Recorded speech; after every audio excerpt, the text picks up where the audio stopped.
பிஸ்மில்லாஹிர்ரஹ்மானிர்ரஹீம். துஆவின் ஒழுக்கங்கள். துஆவின் போது இரு கைகளையும் உயர்த்துவது. துஆவின் போது கைகளை நெஞ்சுக்கு நேராக வைப்பது. துஆவின் ஆரம்பத்தில் அல்லாஹுவை புகழ்ந்து நபி ஸல்லல்லாஹு அலைஹி வஸல்லம் அவர்களின் மீது ஸலவாத் கூறுவது. பிறகு துஆ கேட்பது. துஆவில் ஈருலக பாக்கியங்களையும் வேண்டுவது, இம்மை மறுமைக்காக. என் துஆ ஏற்றுக்கொள்ளப்படும் என்ற நம்பிக்கையுடன் வேண்டுவது. தமது சிறார்களையும் துஆ செய்ய வைப்பது, வீட்டில் உள்ள சின்ன பிள்ளைகளை. பிறரிடம் துஆ செய்ய கோருவது, யாரை கண்டாலும் எனக்காக துஆ செய்யுங்கன்னு சொல்லிக்கணும். துஆ ஏற்றுக்கொள்ளப்பட்டதை உணர்ந்தால் இந்த துஆவை ஓதுவது. நாம் ஏதாவது அல்லாஹ்ட்ட கேட்டிருப்போம், அது கபுலானதை நம்ம உணர்ந்தோம்னா இதை ஓதணும்.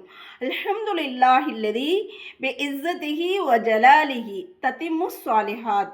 துஆ கேட்ட பிறகு ஆமீன் என்று கூறுவது. துஆ கேட்ட பிறகு கைகளை முகத்தில் தடவுவது.